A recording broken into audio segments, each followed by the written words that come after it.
Assalamualaikum warahmatullahi wabarakatuh. Saya Solihun, dosen pengampu mata kuliah praktikum komputasi fisika pada program studi fisika Fakultas Matematika dan Ilmu Pengetahuan Alam Universitas Gadjah Mada. Dalam kesempatan ini akan saya demokan materi praktikum syarat batas. Namun sebelumnya akan saya berikan suatu penjelasan terkait konsep fisis dari permasalahan fisis yang kita hadapi dan yang akan kita cari solusinya. Tentunya pada praktikum sebelumnya telah diberikan materi terkait syarat awal. Sekarang kita memasuki syarat batas. Apa bedanya? Pada kasus syarat awal, hanya diperlukan sebuah tebakan awal untuk menghitung nilai pada iterasi berikutnya. Sedangkan pada syarat batas, tidak hanya diperlukan tebakan awal, yaitu nilai awal, satu nilai awal, tetapi beberapa nilai pada batas untuk menghitung parameter lain atau nilai-nilai lain yang akan kita cari pada iterasi berikutnya. Sebagai gambaran adalah syarat batas ini kaitannya dengan boundary. Pada kasus satu dimensi, garis misalkan, maka syarat awal ini adalah X0. Dengan X0 kita bisa menyelesaikan X1, X2, dan seterusnya satu persatu. Kemudian untuk syarat batas tidak hanya X0 tetapi perlu Xn, di mana X0 dan Xn ini posisinya adalah sebagai syarat batas. Ketika kita mempunyai fungsi f, maka f0 dan fn itu harus diberikan atau memang bisa dicari dari fenomena fisis yang kita hadapi. Untuk dua dimensi, sebut saja sebagai gambaran adalah persegi, maka sisi-sisi dari persegi itu adalah syarat batasnya. Maka nilai-nilai atau titik-titik koordinat pada persegi tersebut akan kita cari berdasarkan berawal dari nilai batas-batas yang kita berikan, yaitu sisi-sisi dari persegi. Untuk kasus tiga dimensi, mudahnya adalah kubus. Maka bidang-bidang kubus itu adalah boundary-nya, syarat-syarat batas yang kita berikan untuk menghitung setiap titik-titik posisi atau parameter lain yang akan kita cari di dalam kubus itu.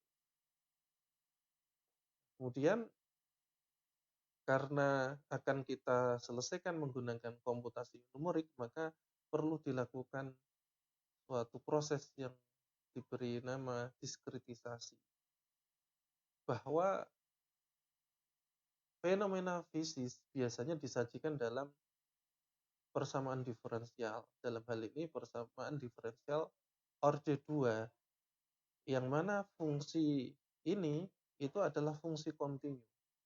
Maka akan kita lakukan proses diskritisasi pada domain X0 sampai Xn.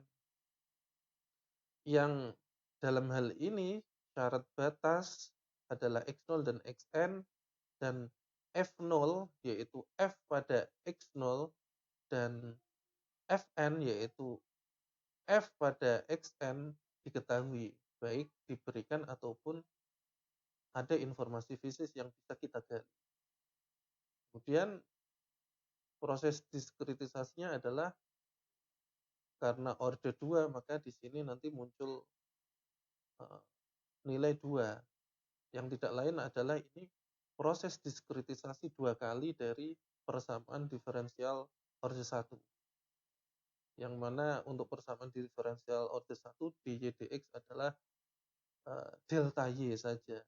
Itu y plus 1 min y misalnya.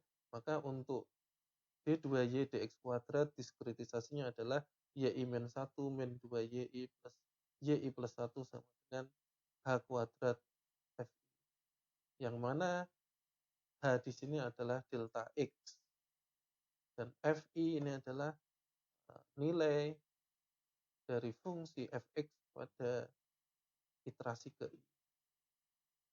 Kemudian persamaan diferensial ini yang mempunyai bentuk diskrit ini akan kita sajikan dalam bentuk matriks. Ini kita sajikan dalam bentuk matriks, nanti matriksnya seperti ini. Ini kalau kita operasikan akan kembali ke dalam bentuk simple. Nah, di sini ada min 2 adalah di sini ini 1, di sini 1 adalah YI min 1, 2 adalah YI, kemudian 1 adalah YI plus 1 dan seterusnya. Ini dikenal sebagai matriks tridiagonal karena parameter ada parameter dalam matriks ini sebanyak maksimal 3 setiap barisnya yang tidak diketahui, yang lain adalah sehingga disebut matriks tridiagonal. Ini belum bisa kita selesaikan. Kemudian kita lakukan manipulasi matriks, tentunya dengan menggunakan rule matriks.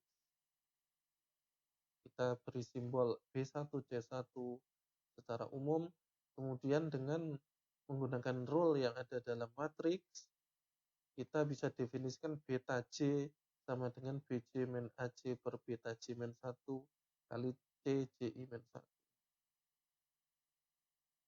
Sedangkan rho J adalah. Nah, kemudian kita substitusikan, kita sajikan dalam bentuk beta. Nanti hasilnya seperti ini. Yang sebelumnya adalah ada maksimal 3 komponen matriks yang tidak diketahui, sekarang tinggal 2, maksimal 2. Dan pada iterasi ke N-1 ini hanya 1. Sehingga ini akan bisa diselesaikan secara iteratif menggunakan persamaan ini YN-1 sama dengan rho N-1 per BN-1. Itu ini dikalikan, ini 0, 0, 0, kemudian pada iterasi YN-1 di sini bisa diselesaikan itu rho N-1 dibagi beta N-1. Dengan nilai batasan tadi, maka ini akan bisa diselesaikan. Kemudian kasus fisis yang kita tinjau adalah potensial listrik yang menurut hukum Gauss bisa disajikan dalam bentuk div E, yang mana E adalah medan listrik sama dengan rho per epsilon 0. Rho ini adalah rapat muatan, sedangkan epsilon 0 adalah permitivitas hampa. Kita berikan misalnya rho X sama dengan 3 epsilon 0X ini adalah rho X diberikan dalam bentuk fungsi linear. Nanti praktikan juga bisa kreatif untuk memodifikasi rho X. Bagaimana jika rho X-nya 0 artinya tidak ada sumber muatan. Bagaimana jika rho X-nya itu fungsi tertentu eksponensial minus misalnya meluruh dan lain sebagainya. Yang secara analitik mungkin sulit dipecahkan, tapi secara numerik nanti akan ditunjukkan jika praktikan berhasil untuk coding dengan benar, bisa diselesaikan dengan sangat cepat. Ini karena batasnya dari 0 sampai 3, ini 0 adalah X0, 3 adalah Xn, maka syarat batasnya adalah V 0 sama dengan 0 dan C 3 sama dengan 0. Ini diberikan atau bisa digali dalam fenomena fisis yang kita hadapi.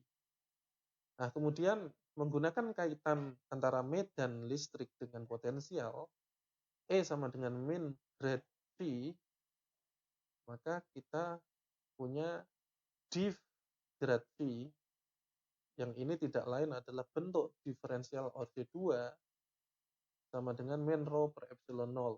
yang dalam satu dimensi adalah D2C dx kuadrat. Kemudian kita sajikan dalam persamaan awal tadi D2Y dx kuadrat sama dengan fx, dalam hal ini si x adalah yx, dan fx adalah min 3x yang akan kita selesaikan. Ini nanti solusinya akan seperti ini jika praktikan bisa coding dengan benar dan bisa mengeksekusi dengan benar, hasilnya akan seperti ini untuk fungsi coba fx min 3x. Nanti akan saya demokan setelah ini. Nah, tugasnya nanti adalah modifikasi program untuk berbagai kemungkinan masukan. Kemudian dicoba untuk menganalisa hasil yang diperoleh. Kemudian latihan berikutnya adalah kasus dua keping kapasitor dengan jarak A dan antara dua keping tidak ada sumber muatan atau ruang hampa. Maka medan listriknya secara teori akan mempunyai argumen potensial listrik sama dengan medan listrik kali X. Nah, ini nanti bisa diperoleh secara teori, rho-nya dibuat 0. Turunan kedua sama dengan 0, maka turunan pertamanya sebuah konstanta. Maka V dalam hal ini, V adalah suatu fungsi linear. Nanti bisa dicoba dan dibuktikan apakah benar V solusinya adalah fungsi linear. Sebelum saya demokan, sebagai informasi bahwa bahan atau materi untuk praktikum ini kita ambil dari buku petunjuk praktikum fisika komputasi oleh Dr. Bukit Nugroho. Baik, kita akan mendemokan program terkait syarat batas. Di sini saya menggunakan terminal Linux yang saya install di Windows 10 sebagai informasi bahwa bagi yang biasa menggunakan Linux dan di laptopnya terinstall Windows 10, maka tidak perlu melakukan double boot, tapi cukup menginstal Linux dalam Windows 10. Sebagai contoh adalah Ubuntu. Ini saya pakai Ubuntu versi 20.04. Nah, di sini di antara kelebihannya adalah daripada double boot adalah di sini sangat ringan yang pertama, yang kedua semua operasi sama persis jika kita melakukan di native Linux. Ya, kita bisa melakukan semua aktivitas kita di sini. Kita akan masuk ke dalam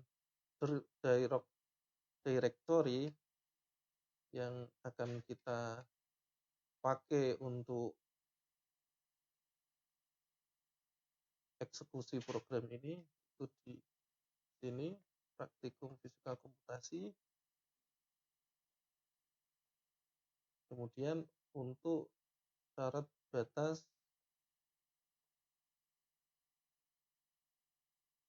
masuk ke directory syarat batas.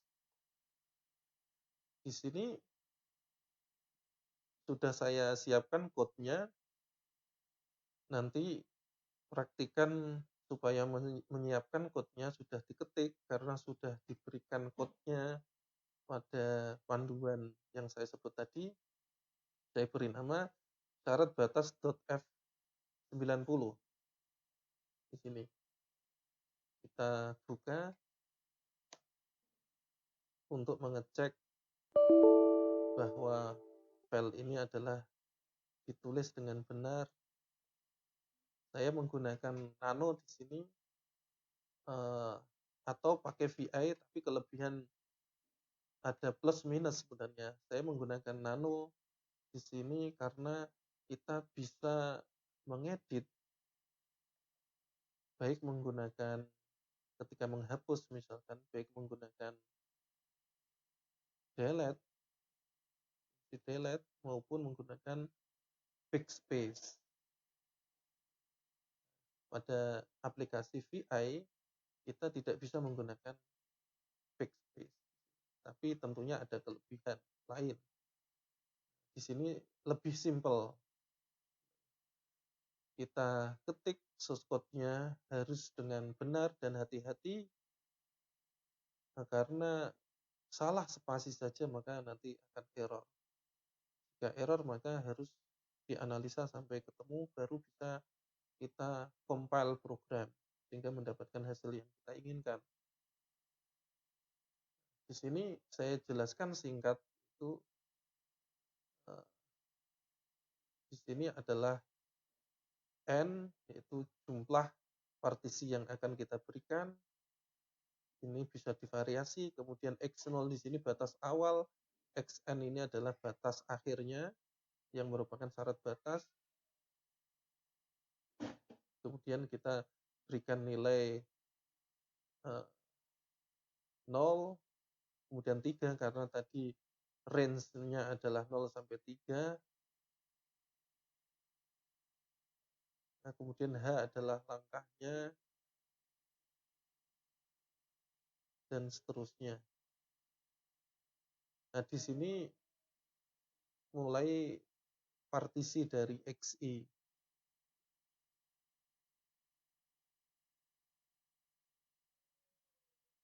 Kemudian di sini row tadi untuk memecahkan matriks. Di sini ada proses iterasi di matriks. Ada row tadi, n-1 per beta tadi, dan dilakukan secara iteratif. Di sini sudah ada keterangan, ya, diberi keterangan sehingga nanti dipahami code-nya satu persatu, sehingga tidak hanya bisa running program tetapi juga paham maksud dari code itu seperti apa. Ini matriks tridiagonalnya.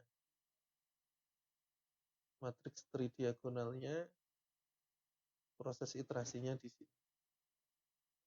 Nah, kemudian kita cukup menekan tombol Ctrl X untuk keluar.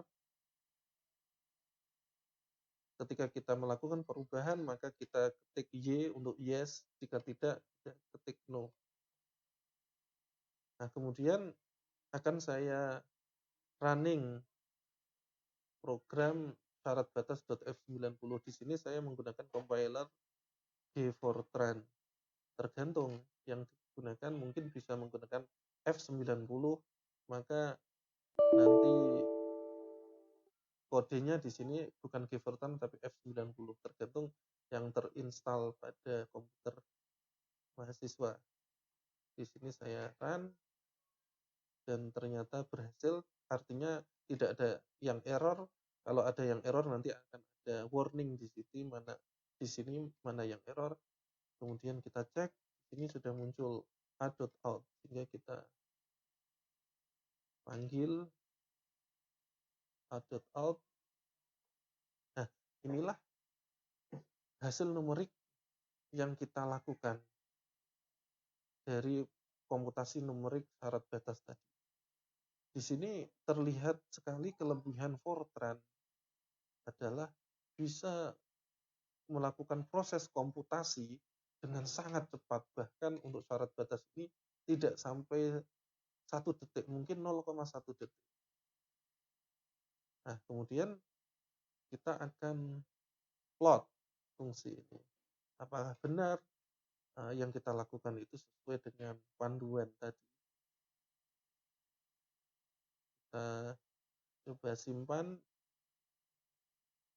a.out ke dalam data, misalnya saya beri nama syarat batas.data. Artinya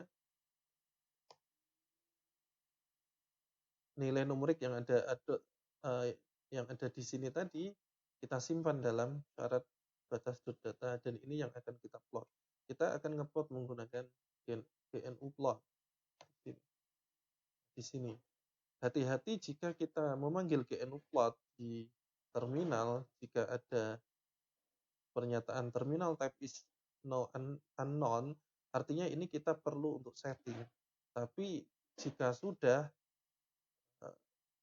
terminal type sudah tersetting, maka tinggal kita plot langsung. Ini belum tersetting, maka akan saya set terminal DAM misalnya. Ini akan menampilkan plot bukan dalam bentuk file tetapi di terminal ini. Kemudian akan saya plot datanya tadi syarat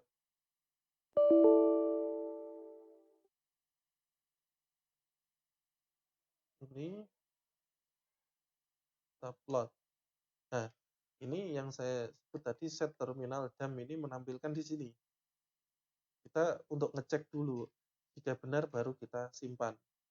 Atau supaya simbolnya ganti, nah seperti ini. Tadi mirip sekali dengan hasil panduan, yaitu pada titik 10. Tapi ini tidak smooth karena ditampilkan dalam format DAM tadi. Ini sekitar 10. Sekarang kita akan set ke dalam PNG misalkan, kita simpan di sini tab terminal tab is now PNG, kemudian saya set output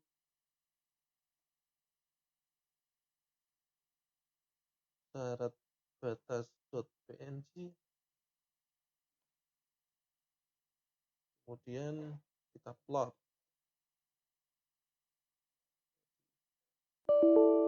syarat batas.data.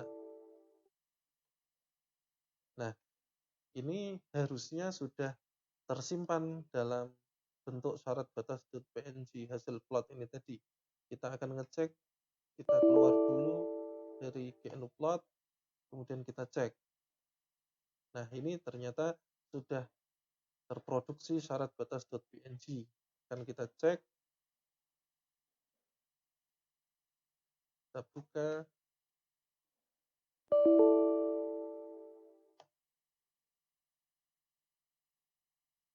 Nah, ternyata hasilnya sama persis dengan yang ada di panduan. Nah, tugas praktikan berikutnya adalah seperti yang saya sampaikan tadi, melakukan poin 1 dan poin 2 dengan memvariasi. Nanti seperti apa hasil. Kita juga bisa melakukan cek validasi dengan kasus yang nomor 2, yaitu secara teoritik, secara analitik juga kita bisa selesaikan, yaitu V sama dengan EX, maka harus dibuktikan bahwa nanti fungsinya adalah linear, bukan seperti ini.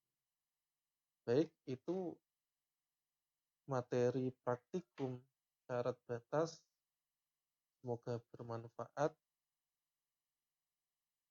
Dan wassalamualaikum warahmatullahi wabarakatuh.